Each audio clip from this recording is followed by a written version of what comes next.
প্রিয় পর্যটক ঢাকাবাসী, আমরা আজকে আপনাদেরকে ঢাকার গুলিস্তান থেকে নয়াবাজার পর্যন্ত নিয়ে যাব। আমরা বলছি travelpost24.com থেকে। আপনারা দেখতে পাচ্ছেন আমাদের স্ক্রিনে লেখা রয়েছে ঢাকার জাহান্নাম, গুলিস্তানের জ্যাম। সেই শিরোনামে আজকে ভিডিও করছি। আমি মোসলেউদ্দিন তরুণ। আপনারা দেখতে পাচ্ছেন ঢাকার গুলিস্তানের পরেই রাস্তার দুপাশে কিভাবে জ্যাম পড়ে আছে। আমরা দোতলা একটি বিআরটিসি বাস থেকে ভিডিও করছি। আপনারা দেখতে পাচ্ছেন বাসগুলো সারি সারিভাবে দাঁড়িয়ে রয়েছে। এখান থেকে জ্যামে ছুটতে বা জ্যাম থেকে পার হতে আপনাদেরকে কমপক্ষে আধা ঘন্টা থেকে পৌনে 1 ঘন্টা কিংবা 1 ঘন্টা সময় লাগবে। আমরা গুলিস্তানের জ্যামে রয়েছে। আপনারা দেখতে পাচ্ছেন সামনে ফুলবাড়িয়া যেই ফ্লাইওভার তথা মেয়রহানি ফ্লাইওভার সেটি রয়েছে। এখানে বাম পাশে কয়েকটি গাড়ির স্ট্যান্ড রয়েছে। এই স্ট্যান্ডগুলোর কারণে হচ্ছে গুলিস্তানের দিকে যাতায়াতের জন্য অনেক জ্যাম পড়ে থাকে। যেমন হচ্ছে আপনারা দেখতে পাচ্ছেন পাশে লেখা, এখান থেকে কয়েকটি পরিবহনের গাড়ি দোহার, নবাবগঞ্জ এবং বরিশাল, মাদারীপুর, শিবপুর সহ শরীয়তপুর এবং দক্ষিণের অনেক গাড়ি এখান থেকে যায়।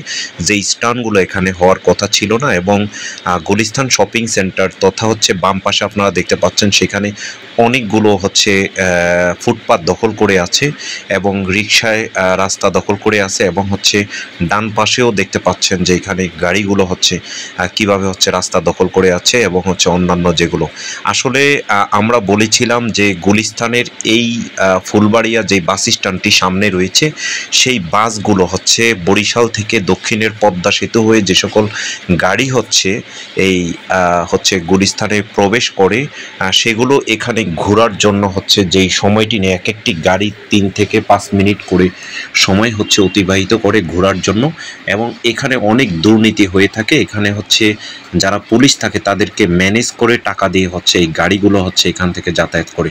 তো আপনারা আসলে এইভাবে এই জ্যামের কবলে যারা পড়েছেন তারা জানেন যে বরিশালের প্রায় 24টি জেলার মানুষ, দক্ষিণের 21টি জেলা এবং পাশাপাশি হচ্ছে চাঁদপুর, নোয়াখালী, লক্ষ্মীপুর এই 3টি জেলার মানুষও সদরঘাট দিয়ে যাতায়াত করে। সদরঘাটের কথা যখন মনে পড়ে তখন একটি জাহান্নাম কিংবা আজাবের কথা মনে পড়ে। কারণ এই জ্যামের মধ্যে কমপক্ষে গুলিস্তান থেকে সদরঘাটে যেতে 2 ঘন্টা সময় লাগে। যেই 2 ঘন্টা সময়ে মানুষ হচ্ছে মাত্র 3 ঘন্টায় বরিশাল যেতে পারে, সেইখানে 2 ঘন্টা সময় লাগে। আমরা বলেছিলাম কয়েকটি ভিডিওতে, আমরা বলেছিলাম যে ঢাকার কমলাপুর রেল স্টেশন থেকে শুরু করে সদরঘাট পর্যন্ত যদি একটি বাইপাস রোড চালু করে দেওয়া হয় অথবা সেখান থেকে যদি একটি মেট্রো রেল বাইপাস সায়দাবাদ এবং দুফকলার মাঠ দিয়ে হচ্ছে চালু করে দেওয়া হয় তাহলে হচ্ছে আর সদরঘাটের গুলিস্তানের আর জ্যাম থাকবে না, গুলিস্তানের এভাবে হকার বসে থাকবে না। এবং দক্ষিণের যে 24টি জেলার মানুষ লঞ্চে যারা যাতায়াত করে তারা আর কখনো হচ্ছে ফুলবাড়িয়া আসবে। আপনারা দেখতে পাচ্ছেন ফুলবাড়িয়া যে সাভার থেকে যেই গাড়িগুলো আসে সেই গাড়িগুলো এখানে ঘুরছে এবং এখানে একটি বিশাল স্ট্যান্ড রয়েছে, সেটি হচ্ছে ঢাকার বিআরটিসি বাসের কেন্দ্রীয় বাস টার্মিনাল সেটি রয়েছে। এই বাস টার্মিনালটির কারণেই হচ্ছে আসলে মূলত হচ্ছে জ্যামটি পড়ে এবং বাম পাশে আরও কয়েকটি স্ট্যান্ড রয়েছে, সেই স্ট্যান্ডগুলোর কারণে হচ্ছে জ্যামগুলো পড়ে।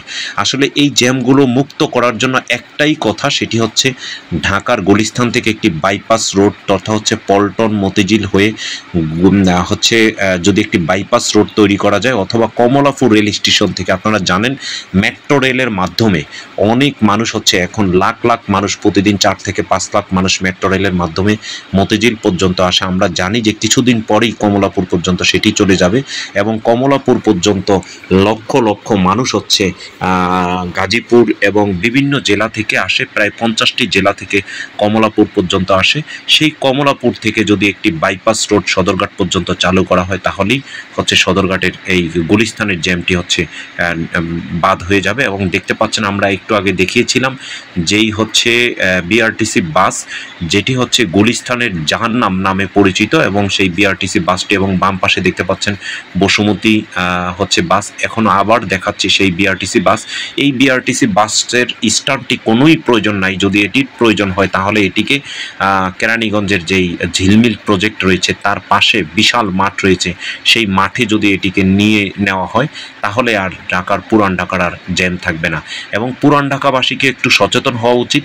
আমরা দেখাচ্ছি সর্বশেষ সেই বিআরটিসি বাসের, যে বিআরটিসি কেন্দ্রীয় বাস টার্মিনাল ফুলবাড়িয়া ঢাকা, সেখানে দেখতে পাচ্ছেন গাড়ি প্রবেশ করছে, কয়েকটি গাড়ি রয়েছে এবং সেখানে স্ট্যান্ড করে টেম্পো, অটো রয়েছে এবং রিক্সা রয়েছে। এটির কারণে আসলে মূলত এখান থেকে এটি যদি সরিয়ে নেওয়া হয় তাহলে আর পুরান ঢাকার জ্যাম থাকবে না।